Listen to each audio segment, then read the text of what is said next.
ٹھیک ہو گیا. آپ ہمارے ساتھ ہی موجود رہے گا. شائق عثمانی صاحب, راجہ خالد صاحب ماہر قانون ہیں, انہوں نے بھی ہمیں جوائن کیا, انہیں بھی شامل گفتگو کرتے ہیں. سر بہت شکریہ آپ کے قیمتی وقت کے لیے. یقیناً فیصلہ آپ نے بھی سنا ہوگا, سپریم کورٹ نے 7-3 کی اکثریت سے نظر ثانی درخواستیں منظور کر لی ہیں. اس کے بعد کیا سیاسی منظرنامہ دیکھتے ہیں آپ؟ جی, سیاسی منظرنامہ تو ظاہر ہے کوئی سیاستدان بتا سکتا ہے. میرے نزدیک تو یہ ہے کہ ظاہر ہے یہ ایوان کو خالی نہیں چھوڑا جا سکتا تھا اور یہ سیٹس ڈیوائیڈ ہوں گی. جن لوگوں کی پارلیمنٹ یا جن پارٹیز کی پارلیمنٹ کے اندر یا صوبائی اسمبلیوں کے اندر اکثریت ہے وہ اپنے تناسب سے یہ سیٹیں حاصل کر لیں گی.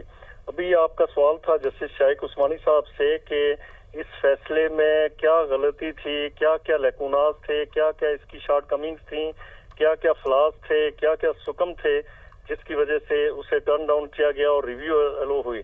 اس میں کوئی شک نہیں کہ جو ریویو پٹیشن ہوتی ہے اس کا جو سکوپ ہے وہ لمیٹڈ ہوتا ہے.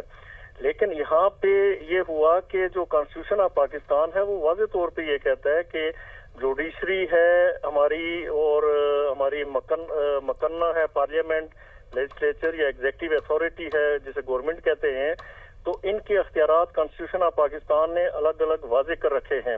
اب اس فیصلے کے ذریعے آرٹیکل 51 ہے کانسٹیٹیوشن آف پاکستان کا, وہ یہ کہتا ہے کہ 3 دنوں کے اندر کوئی جو آزادانہ طور پہ الیکٹ ہونے والے ممبرز ہیں تو دے میں join any political party with in 3 days. لیکن یہاں پہ جو سپریم کورٹ ہے انہوں نے 15 دن دے دیے, جو بالکل میں سمجھتا ہوں کہ ماورائے کانسٹیٹیوشن فیصلہ تھا. پھر یہ ہوا, اس میں جو انٹرسٹنگ بات ہے وہ یہ کہ سنی اتحاد کونسل نے الیکشن کمیشن کے سامنے بھی وہ پارٹی تھی, پشاور ہائی کورٹ کے سامنے بھی اور سپریم کورٹ کے سامنے بھی اس نے اپیل کی under article 185(3) of the constitution of Pakistan. ان کی اپیل کو رد کر دیا گیا, مسترد کر دیا گیا. لیکن P T I was neither party before the election commission nor before the Peshawar High Court nor before the Supreme Court of Pakistan. لیکن ایک ریلیف تخلیق کرتے ہوئے انہیں اس میں وہ سیٹس دے دی گئیں. یہاں پہ انٹرسٹنگ بات یہ ہے کہ کنول شوزب صاحبہ وہاں پہ پی ٹی آئی کی جو رہنما ہیں انہوں نے درخواست دی تھی, اور درخواست ان کی یہ تھی سپریم کورٹ کے سامنے کہ جی مجھے سنی اتحاد کونسل کی ریزرو سیٹ دی جائے.